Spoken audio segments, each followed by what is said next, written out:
Good morning, everyone. I'm Lynn Holtain, and welcome to this Better Information session from the Victorian Law Foundation, one of our continuing series to help you communicate better with diverse audiences in smart ways. We are looking today at legal information, translations, and accessibility supports, making it easier for all Victorians to get the information they need about our law. This is something that we are all passionately interested in, and I'm very much looking forward to the presentations from Monica, Perry, and Jen, whom I'll introduce properly in a moment. Let me first, though, acknowledge the traditional custodians of country wherever you may be joining us, and in my case, that's Bunurong land. The offices of the VLF are on Wurundjeri land, and we pay respect to elders and to all the generations of Wurundjeri, Bunurong, and other First Nations peoples, and acknowledge that the lands were never ceded. We recognise the impact of colonisation, its legacy of injustice, and the marginalisation of Aboriginal and Torres Strait Islander peoples. We believe that acknowledging the past is an essential step in building a better and more equitable future. At the VLF, we aim to break down the barriers to justice for all Victorians through our work in research, grants, and education. We are genuinely committed to making a contribution to a better justice system for all of us, especially those vulnerable and in most need. So just a little bit of housekeeping before I introduce you to our presenters. We are, as you'd be aware, in webinar format, so only the panelists can be seen and heard. But please take the opportunity to use the chat function, introduce yourself to your fellow attendees and the participants, and to make comments through the presentations. But for questions, please make sure you use the Q&A function, because that's the one we'll be monitoring, where you can also upvote other questions. So if you see something that you'd also like to hear the response to, then go to Q&A and upvote. And we will get to as many of those questions at the end of the session as we possibly can. Fear not, though, if you need to push off, or if you hear something and you think, my colleague Jasper would love to hear this. We are recording the session and we will distribute it after the event, so feel free to cast it to your colleagues and friends. Our speakers today are three members of the Community Legal Education team at Victoria Legal Aid. Monica Ferrari is the Program Manager, and she has 25 years in this field. Monica understands the responsibilities and tensions in making content accessible to different audiences. She has an interest in evidence-based approaches and values the role of clients in creating legal information. As part of her Master's in Education, Monica published Does Community Legal Education Work? Educating English language students about consumer contracts. So this is completely on point with Monica's study and work. She has applied the methods from her degree to evaluate other legal education initiatives at VLA, including one on the website called Learning the Law, an education kit for young people with mild intellectual disability. Perry Palmieri is a community legal education coordinator at VLA and a relative newbie to Victoria Legal Aid, but many years of experience in communications, marketing, events, publicity, and publishing. She's got degrees in media and communications and also the philosophy of education. Perry is passionate about creating content to help build knowledge, access, and equity in the community. And our third presenter today is also from the VLA team. Jen Ward is a community legal education coordinator also. She's worked at VLA since 2018, mainly in the CLE team. Usefully, Jen has also spent 5 months on secondment working on the VLA's Disability Action Plan, which of course also comes into frame for today. She's worked in Australia, in Timor-Leste, and in Mongolia, a consistent commitment to supporting all community members to have equal access to justice. She has experience across communications, community development, and adult education, with degrees in media and communications, philosophy, and international development. So I think you will agree that we are extremely well served with both the background and the experience of our three presenters today. And we will hear from them each in order and then come back together for a discussion at the end. So let me hand over now to Monica Ferrari for our first presentation. Mon. Oh, thanks, Lynn. Thanks to the Law Foundation for inviting us to speak today, and to each of you for making time to come along. I'd like to acknowledge also that this webinar is taking place on Aboriginal land and acknowledge elders past, present and emerging. If you haven't already, do watch Track to Treaty, a Law Foundation webinar where a panel of experts explore the structures and process to achieve a treaty with Aboriginal Victorians. And there's a link there that the Law Foundation are going to drop into the chat. Thank you. So yes, I'm Monica Ferrari and my pronouns are she, her. I'm here with my lovely colleagues, Jen and Perry, and we are part of the Community Legal Education team at Victoria Legal Aid. I lead the team, and a big part of my role is to support staff to make high quality legal information widely available and accessible to the Victorian community. So today we're really keen to adopt a collaborative learning approach. So that means if there's anything you think we could improve in this presentation, please let us know at the end or contact us afterwards. And you're also welcome to send through any questions. Jen. Thanks, Mon. Good morning, everyone. My name's Jen. My pronouns are she, her, and I'm a Community Legal Education Coordinator at Victoria Legal Aid.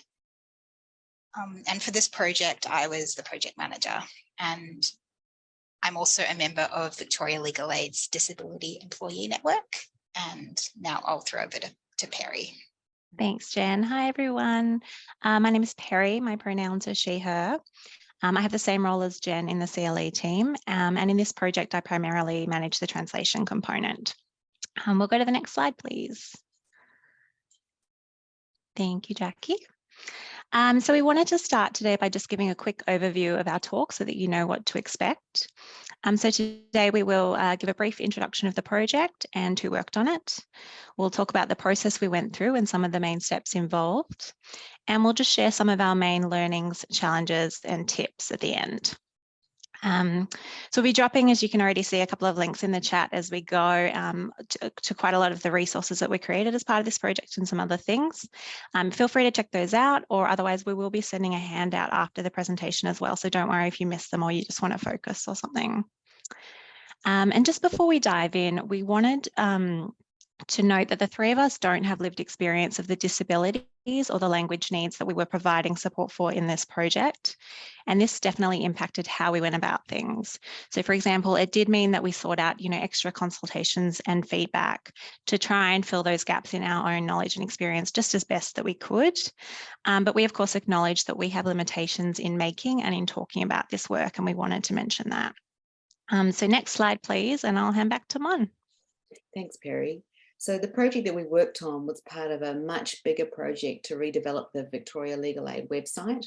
The team managing the website redevelopment project asked us to produce information about Victoria Legal Aid services for people with a cognitive disability, a hearing impairment, vision impairment, and culturally and linguistically diverse communities within Victoria. And they asked us to do that because we've done it before. We've got experience in creating translated and easy English legal information for the community. So this project, it builds on our organisation's commitment to provide accessible services and communication supports for people who experience barriers in getting legal help. So while our website meets Web Content Accessibility Guidelines, known as WCAG, we wanted to provide some extra supports for priority clients, and that's in line with our Disability Action Plan. It also meets our commitment under the Legal Aid Act that requires us to ensure community legal information is accessible, current, high quality and of sufficient breadth. So we also know that around 17% of Victorians have a disability, and people with a disability are more likely to come into contact with the justice system than people without a disability. And people with a cognitive and or psychosocial disability are at a particularly high risk of experiencing criminalisation of their behaviour. We know that around 25% of our clients at Victoria Legal Aid have a disability, and more than 30% of Victorian households speak a language other than English. And 19% of our clients are from a culturally and linguistically diverse background. So there's a real diversity there in our client base. So having different communication formats on our website, it really acknowledges who is in our community. It communicates that we see them and we want them to feel welcome and be able to access our services. We'd also received some critical feedback about the lack of communication supports on our website, and we wanted to try and do better. So the three of us, that's me, Perry and Jen, were the main project team, and we were supported by a working group of colleagues from different areas of legal aid, including staff from the website team, the legal help phone line, and the service design team. This working group was a great way for us to get additional brainpower without straining resources. Our time frame was originally 4 months, from August 21 to November 21, and we received a very welcome extension when the website launch was delayed until the end of May 2022. So most of the content we made was available at the launch of the project, and the project that we were working on was completed in August this year. So all up, it was about 12 months. Next slide, please. Okay, so for the next few slides, we'll talk you through our process for creating this content. Our process can be more or less broken down into 3 categories: community consultation, which, as I say, happened across the whole 12 months, the content development, where we drafted plain language based text, which we then edited in consultation with different groups, and finally adapting that text into the different languages and formats. Next slide, please, and I'll hand over to Jen. Thanks, Mon. So as Mon said, we consulted throughout the project, but it was really important for us to start talking to people as soon as it was approved. And our very first step was to talk to groups with lived experience of accessibility barriers, including culturally and linguistic diverse people. And for this, we spoke to our staff Cultural Diversity Consultative Committee. And we're very fortunate that Victoria Legal Aid has set up 2 consumer advisory groups. So our shared experience and support group, which is for people involved in the child protection system who have a cognitive disability, are First Nations, or from a culturally and linguistically diverse background.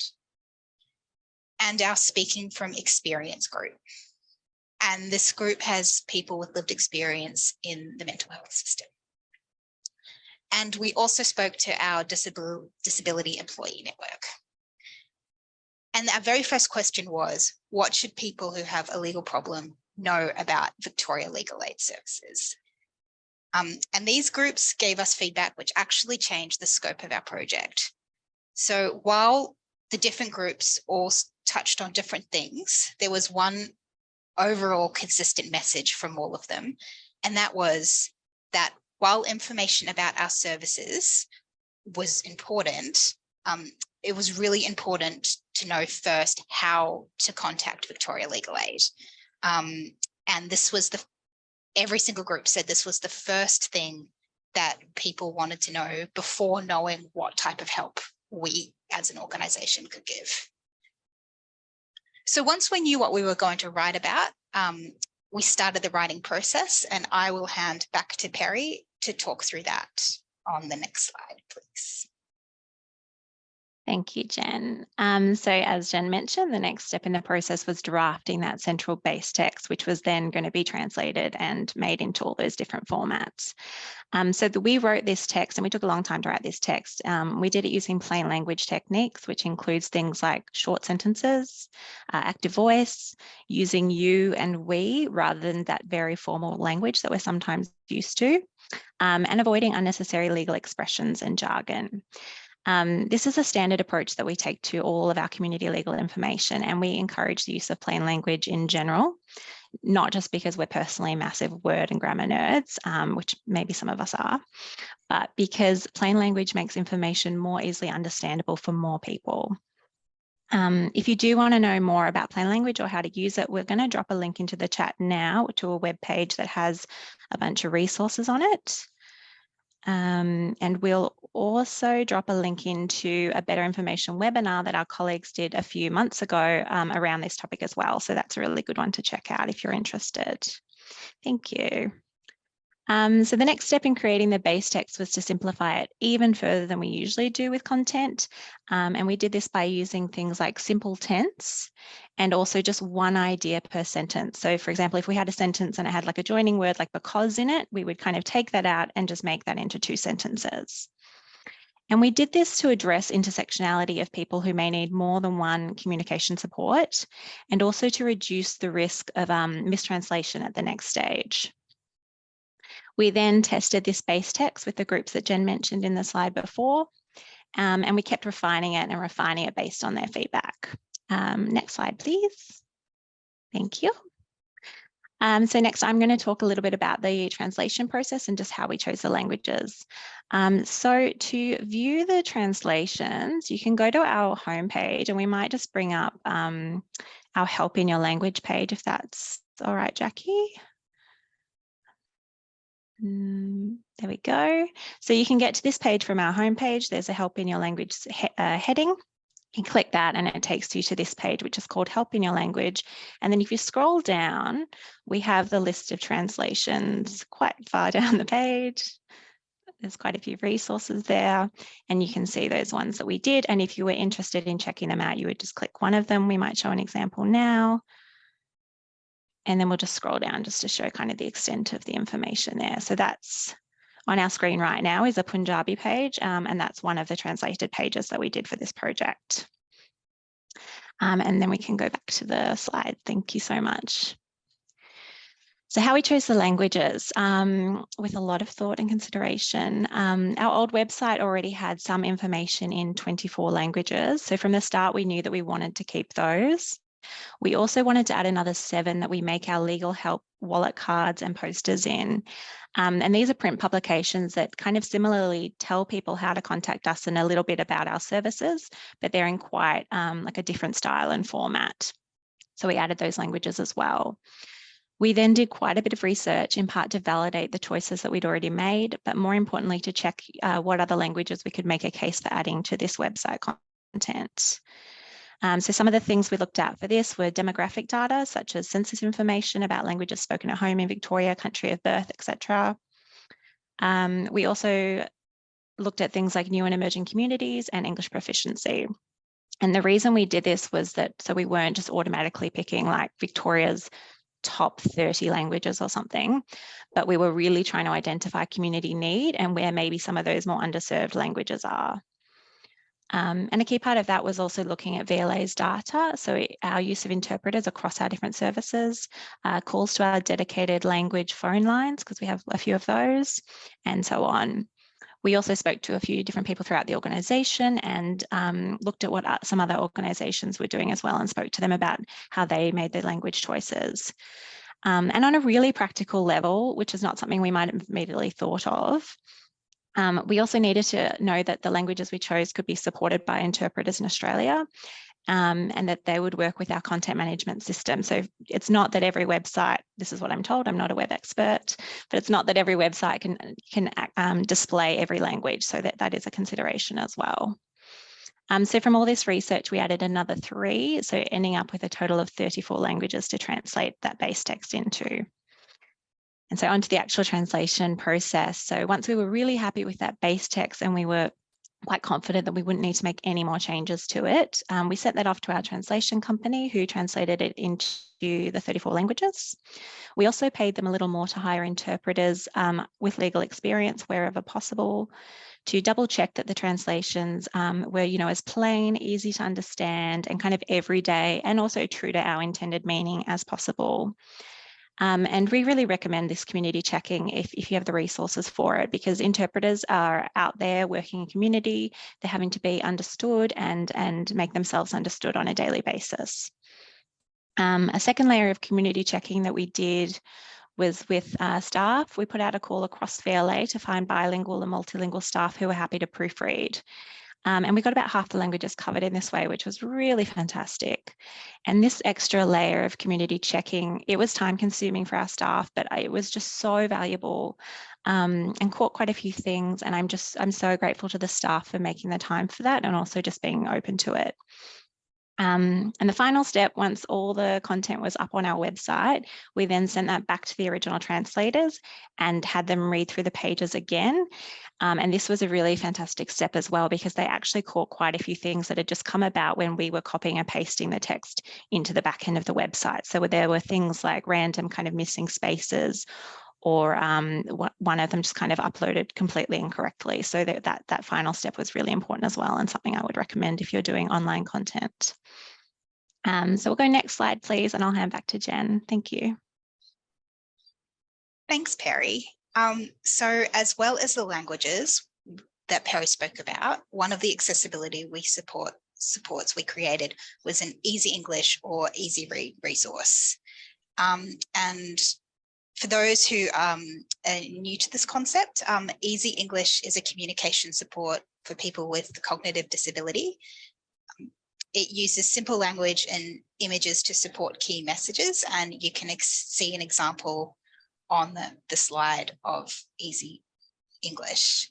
And this resource is you can get there through that Help in Your Language page that we showed before.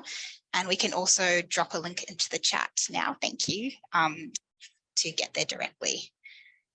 So after we created that simple text Perry spoke about, we worked with the Victorian Advocacy League for Individuals with Disability, also known as VALID, to produce the Easy English. And this simplified the concepts even further than we already had. And they also added the supportive images. And so our community legal education team, we have a long history of working with VALID. We have presented at their events, and we've worked with them in the past to create resources in Easy English. And we really like how they work as an organisation. And one of the things they do is involve self-advocates in the process. So once VALID had produced the Easy English, we tested it with those self-advocates and with our shared experience and support consumer advisory group that I spoke about earlier. And we went through with both groups line by line to identify if any words or concepts were inaccurate, inappropriate, or might lead to confusion. And this was everything from specific words or legal concepts like a duty lawyer, and even sentence length. Again, so if there was like what Perry said before about taking out because, like if there was any sentences that were too long, we would try and rewrite those and make them simpler and easier to understand. Yeah, and next slide, please. And we also created some Auslan-led videos, which focus purely on the interpreters. And they also have closed captions and voiceovers. And we'll drop a link into the chat now with the page with the videos on. And just a reminder that we will be sending out all these links afterwards. So the reason why we chose to add closed captions and voiceover was part of our accessibility requirements. So any video the Victoria Legal Aid puts online needs to have the closed captions. But it's also just an easy way to make videos accessible to people who have low vision. Like it's just, I really just hope that these resources can be as accessible as we can as possible. And that's a really easy way to do it. So making the Auslan videos was a new area for us. We didn't have those established relationships that we had with VALID and with Language Australis. And as the project manager, I'm completely going to own this, that I started with what was easy, and we had those relationships and we started working with them first. And at the point in the project where I was trying to figure out how to do the video, serendipitously, Deaf Victoria contacted us about a lack of Auslan on our website. And that was great. Like I know a lot of people might feel a little bit cautious about getting negative feedback or take it as a criticism. And I think it was a fair criticism for us, but it was just so good for me to be able to take the next step in the project. And Deaf Victoria were able to give us advice on why Auslan-led was important and review our script and again advise on the language to make sure it was culturally safe for the deaf community, and gave advice around the length of the video. So they recommended we split the information in half and make 2 videos. So one focusing on how to get help, how to call us, and one on how we can help, so the services we provide. And Deaf Victoria, we made the video for us. So one important thing with the video was that we reordered the content to meet the needs of the community. So for most of our standard information on how to contact us, we put our legal helpline first as our first point of intake. However, for the video, we specifically chose to put our web chat as the first option, and then had the legal helpline with the National Relay Service options second. So we weren't able to do the additional community checks that we did with the Easy Read and with the languages, and that's partially due to my time management as project manager. And also we didn't have those same relationships that we had with the other organizations. And I really hope when we review the videos and that we will be able to take that extra step and get that community checking in then, because that is one thing I really would have liked to have done. Okay, next slide, please. Okay, so that is how we did the project, and we are going to spend the rest of the presentation talking about what we learned, including the challenges and some tips. So I hope hopefully doesn't come to a surprise to anyone that working with people with lived experience just makes your project better. And by lived experience, I mean the advisory groups, the self-advocates, the individual interpreters, the multilingual staff, and the disability-led suppliers that we worked with. Throughout this presentation, we've touched on many of the insights that their expertise brought in terms of the focus, the messages, the accuracy, and effectiveness of our content.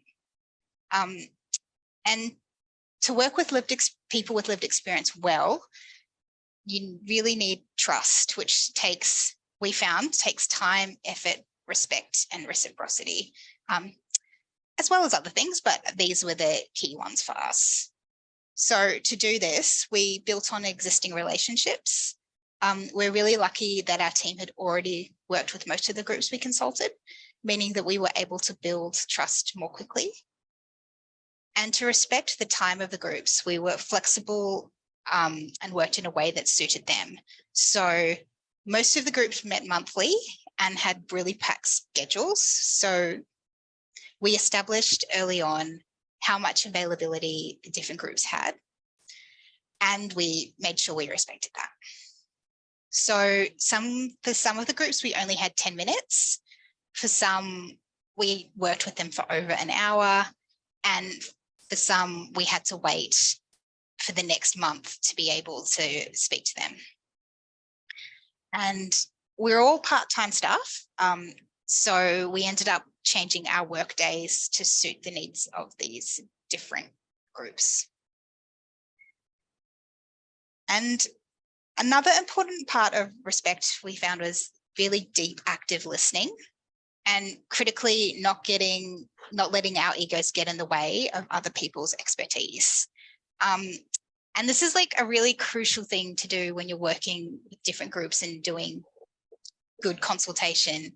But it can also be really hard because you might not necessarily leave enough time to do it properly. And in that way, I mean, giving yourself time to listen, and then giving yourself time to recover or debrief afterwards to get your energy back to be able to consult with the next group. And particularly if, like me, your workforce is full of introverts, then it's really important to have that time after all of that time with other people. It's also really important to be honest, especially when describing services that aren't perfect.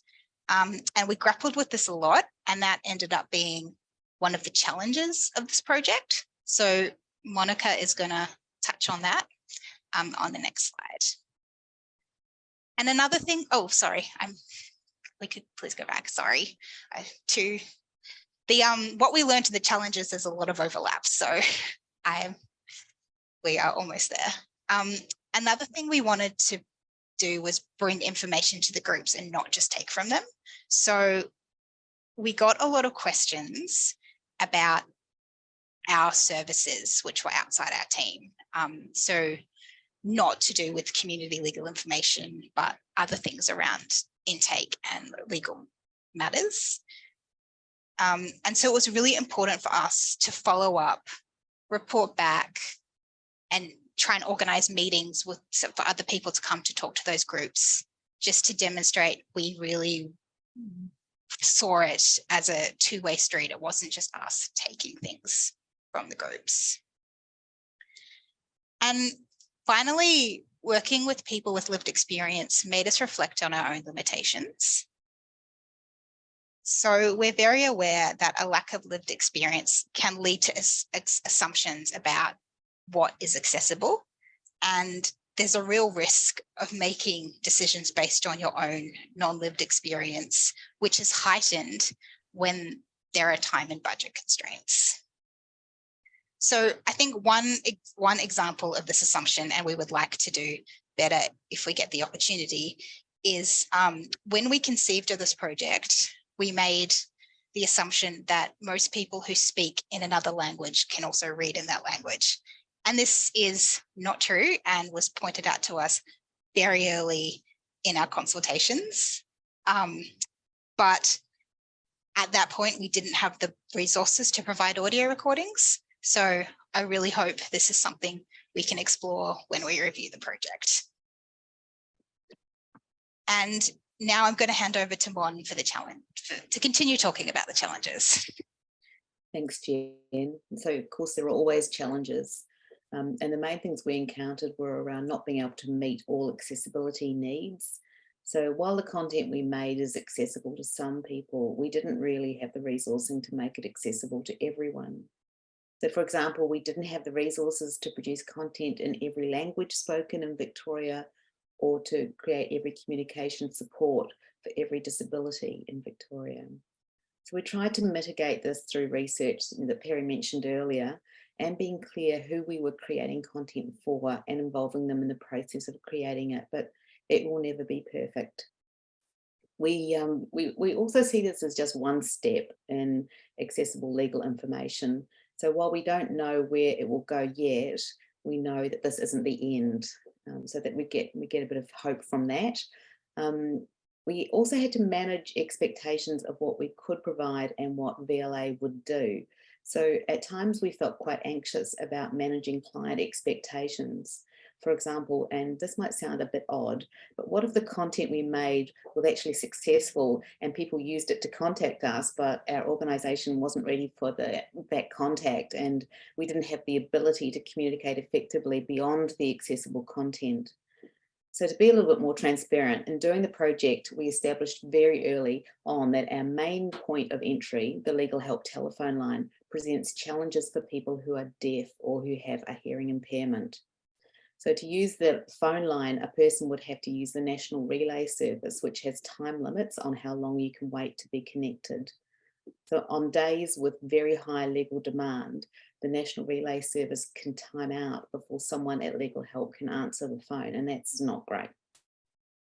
So we also knew that VLA has a web chat option, which we knew that would be actually quite a good option for this cohort. But the problem was that web chat was used for giving people information only and not for assessing a person's legal problem. So we spoke to staff and legal help who are really enthusiastic about using web chat to do a legal assessment for people who are deaf or with a hearing impairment. But we also knew that that actually represented a service change, and that kind of service change, any kind of service change, takes time to embed. It requires staff training, support, comms, all sorts of different things. So we felt a bit stuck. Do we provide information on the service that's changing, or do we wait until that service is up and running? So we decided to go ahead and promote web chat to people with a hearing impairment. So those people seeking help would have some support, but we knew it was an imperfect decision, but better than the alternative. And the good thing is that we can follow up, how things go, and we can talk to our colleagues about what's happening. And we've since discovered that there's actually low usage of the web chat option for people with a hearing impairment. So we know that we've got more work to do in that space, and we intend to do that. The other challenge was around time and resources, of course. We allowed a certain amount of time for community consultation, but it took longer than we thought, and mainly because we were getting such useful feedback that we decided to run more consultation sessions. We pushed our deadline out to accommodate that. It wasn't a problem though, as I said earlier, the bigger website project was delayed. But even in that extended time frame, we didn't have the time and resources to do all the consultation we would have liked. For example, testing the Auslan video. And we've included resource as a challenge because engaging suppliers does cost money, and it's often cited as a major barrier in creating accessible resources. We had a budget for $30,000 for this project, and it came in at around $28,000. So we're pretty happy with that. There is, of course, a tension between the time available and the quality of the resources. So by taking extra time to consult on the base text, we did feel more confident that there would be no drastic changes when we got that base text adapted, and that kept our costs in line with the quote. Perry, I'll hand over to you for the tips. Next slide, please. Thank you both. So we thought we'd just end this talk today by sharing some of our main tips for anyone who is working on a similar project or maybe something else where you think this could be helpful. So tip number one, have a working group. And by this, we mean a group of people who can give some ideas, time, feedback, brainpower to the central project team without taking on too much of the work themselves. We had one of these, as Mon mentioned earlier, and it was really fantastic and helpful. Tip two, we've said this many times today, work with people and community with lived experience. Do this from the start, do it as much as you can wherever possible, and try to seek out contractors and suppliers with lived experience as well. Tip three, something else we've touched on a lot today, allow more time than you think. Community consultation and almost anything often takes more time than you think it will. So work this in from the start, advocate for it, and be kind to yourself. To do this work properly, it takes relationship building, it takes attention to detail, and it takes time. And then tip four, this is a really important one to us as well, which is listen, be open, and be vulnerable. At times, it can obviously be very uncomfortable acknowledging the gaps in your own experience and your knowledge, but really thinking about this, reflecting on it, and seeking input from others, and being open to unexpected feedback when that pops up. It makes for better outcomes, obviously. And often people might not be comfortable, or they just might not bother telling you how they think you could improve something unless you ask and create that space and are genuine when you're hearing it or when you're receiving it. So on that note, we will go to our final slide. Thank you all so much for joining us today. It's been an absolute pleasure. And if you have any questions or feedback or comments, you can email our team directly.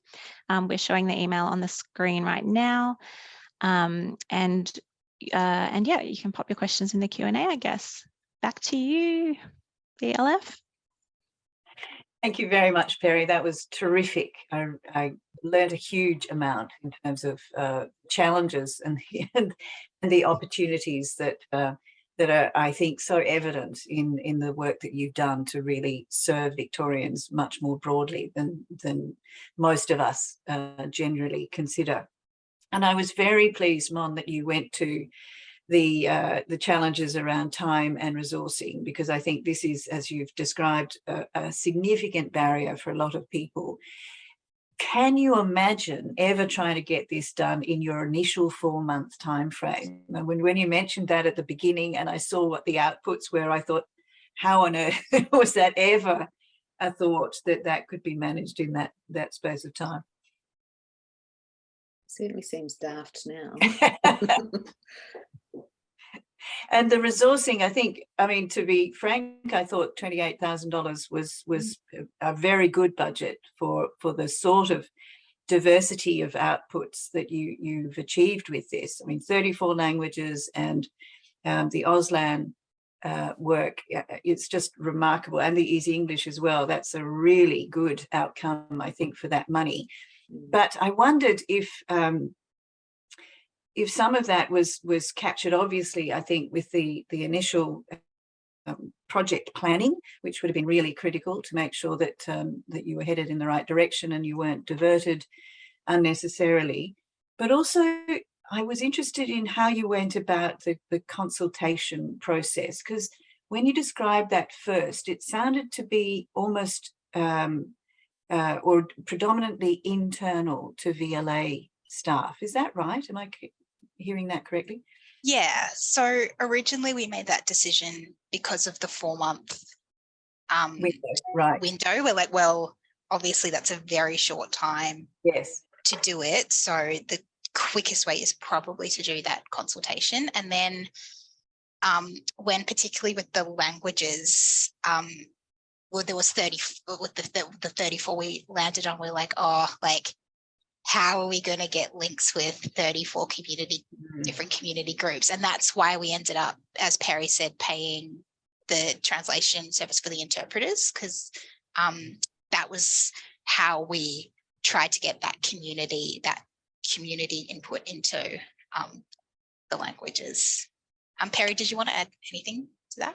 Yeah, just, I mean, it would have been absolutely ideal to work with community for every group that we were trying to support. It would take a huge amount of time and resources. And so you do just have to make those hard decisions. Yeah.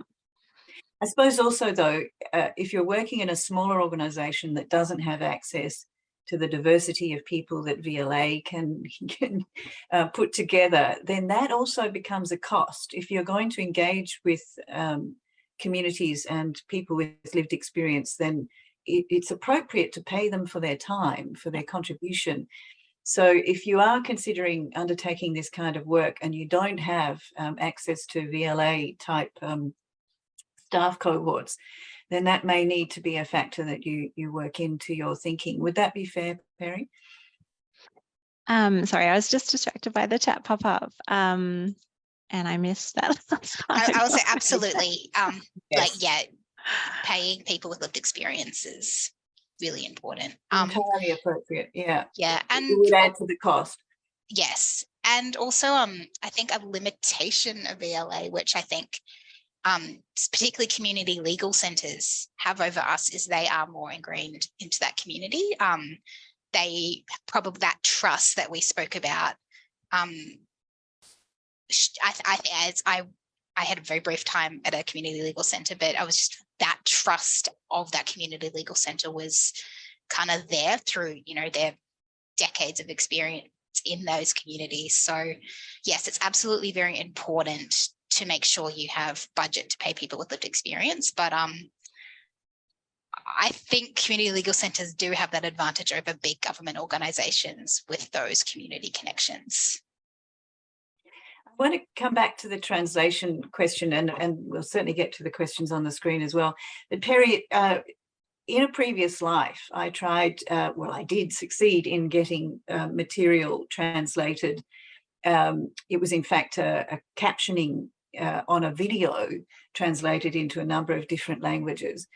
And there was real challenge in having some languages which read right to left, generated on screen. That was technically, that was really difficult for the IT types to overcome. Did you have any of those sorts of issues around presentation of particular languages, given that 34 is a huge number?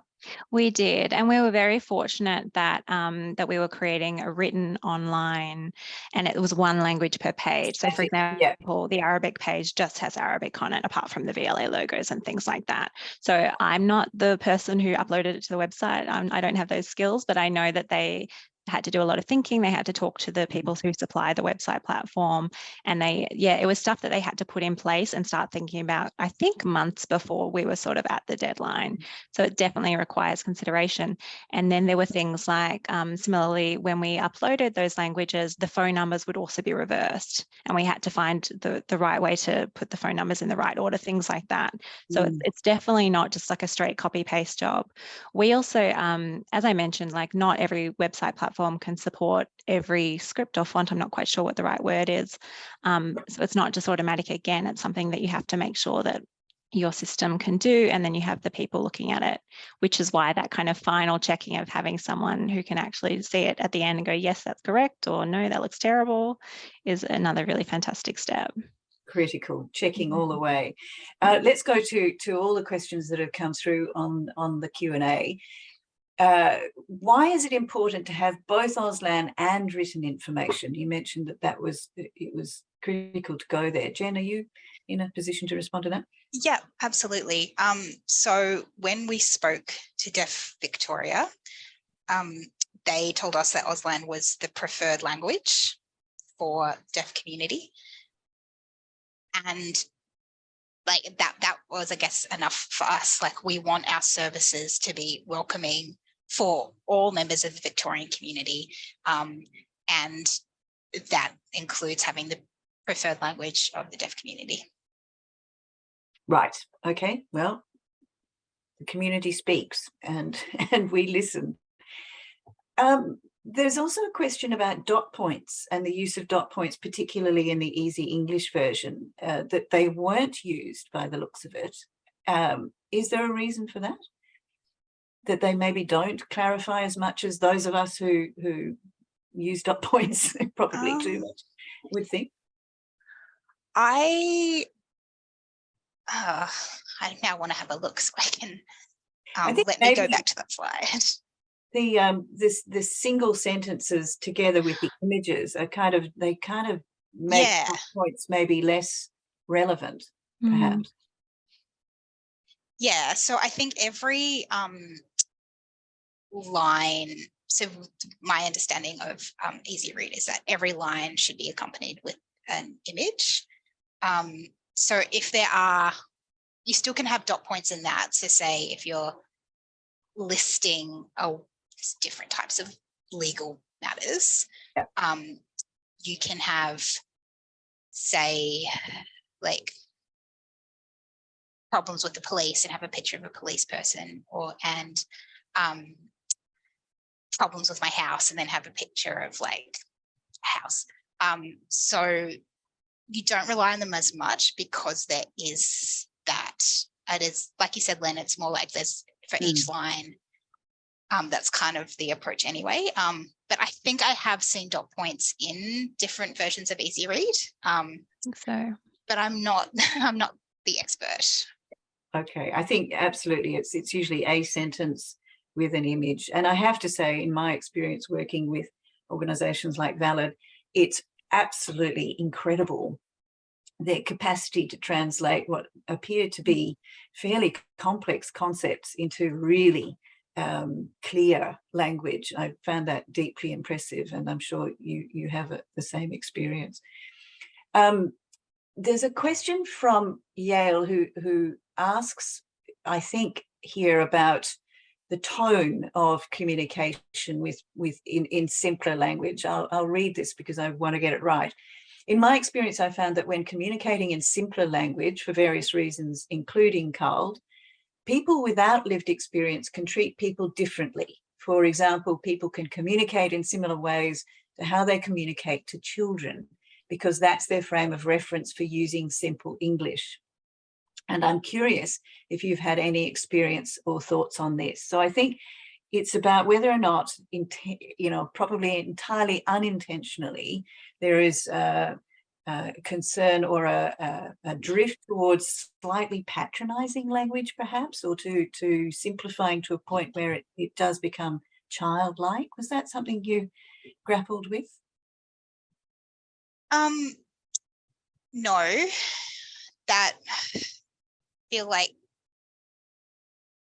if that is something that's happened, that's personally, I think, kind of disappointing, because it shouldn't, simplification shouldn't be patronizing. Like, I think there's a way to do it with language that isn't. And I think that's all the more reason to work with lived experience groups who would hopefully give feedback on that.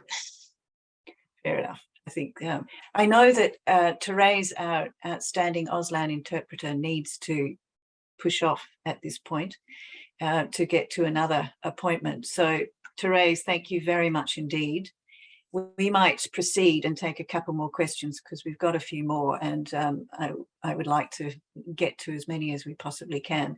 So the version that comes out on video on link will have closed captions. So hopefully that will cover the issues that Therese is not here to translate.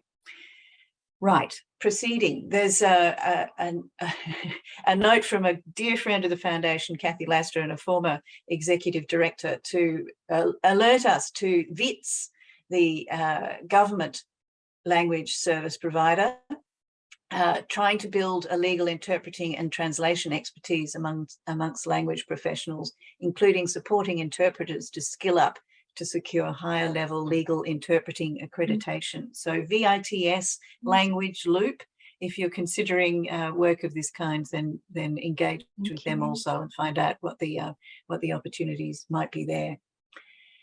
It's a shame that Therese has departed for this one, but question from Margaret. My understanding is that Auslan is a different language to English with its own syntax. For people brought up speaking Auslan, English is very much a second language, and I think that's certainly something that I'm conscious of. Was that something that you were well aware of, Mon, when you entered into the Auslan world? Oh, well, not really. I mean, I have learned an awful lot through this process. It's been really good, but we list Auslan as a language, don't we, Jen, in the options in Perry? So yes. it's actually on there's a specific website for people who are hard of hearing.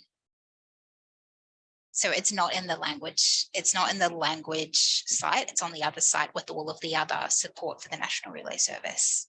Right. Okay, I get it. So that's where to find it. Yeah. There's a number of other questions and we won't get to all of them, sadly, but we will certainly take note, and perhaps our friends at VLA can come back to you with further responses. But there are a couple of things I would like to get to. So what's the impact been?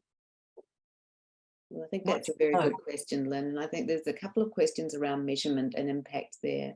And we're a little bit hampered with our new website because the data analytics aren't functioning as they used to. So we're not getting a regular stream of data about downloads, page clicks, click-throughs. So I know it's a matter of priority for our organisation. So we're hoping to get more data over time. I did mention how we're in touch with our legal help service because we're curious about the flow through into service. But I don't have good data on that yet, but it's something that's definitely on my radar. Because it would be great to hear back as to how this has landed and how it's assisted a broader range of Victorians, because it is absolutely basic information how to contact VLA. So I think we'll leave on Ben's question, which I think is a really useful one as well, which is about, I suppose, the impact more broadly of simple English and translations and all the work you've done to support diverse access to this information and the impact that might have on other parts of the legal system. And he talks here about courts and tribunals to also start to use more simple language with clients and consumers. So have you had any interest or any contact with other agencies And I expect that you will after today, given that hopefully we've spread the word about the work that you've done. But any contact thus far with others about what you've done and whether or not they might also be able to take it up? Do you want to pick that up, Mon? Yeah, Jen, you might also want to speak to this because we were working with the Single Digital Presence Group, the state government people that are rolling out this new web platforms for statutory authorities and government departments, and they were very interested in this particular project and invited Jen to contribute to the work that they're doing. So I do think there is some momentum around it and a real eagerness to learn. Every time we present through the Law Foundation, we get lots of inquiries afterwards and through our networks, and it's really a positive development, I think. Jen, do you have anything to add to that? Oh, just please contact us. Like, yeah. I think with community, our role at information in the legal system is very limited, I suppose, and we're very aware that we do not have the power over the entire legal system, and that is okay. But we would definitely like more plain language and more simple language and more accessible information through our legal system. So please contact us if you're interested. Plain language is good for everyone, absolutely, as we would all agree. So more power to your arm. This project has been, I think, really terrific, and we are so grateful that you've been as candid as you have been about the challenges involved and the issues to manage if you were to undertake translation and accessibility support work with materials. So thank you very much indeed to our presenters, Monica, Perry and Jen, and to our Auslan interpreter, Therese, and of course to the team at VLF who've pulled this together today, Jackie, Leon and Kate. But as I mentioned at the beginning, do not fear, there will be a video link to this presentation sent to you as a registrant, and you can review or forward on to other colleagues. And we will also capture all the links that were mentioned in today's presentation. And we will forward to our VLA colleagues all the outstanding questions, and perhaps we can arrange to put those in the link as well and make sure we cover off any other info that people are keen to hear. Finally, if you've got any ideas for further sessions in this series of Better Information, we would love to hear from you. Please get in touch through our contact at victorialawfoundation.org.au website or email address, that's the word I'm looking for. Especially for season 23, we'd love to hear what you'd like to know about engaging better and more meaningfully with the Victorian community. If we don't see you again in 2022, please, everyone, have a very restful summer, and we look forward very much to seeing you when the new year kicks off. Go well, and thanks for coming.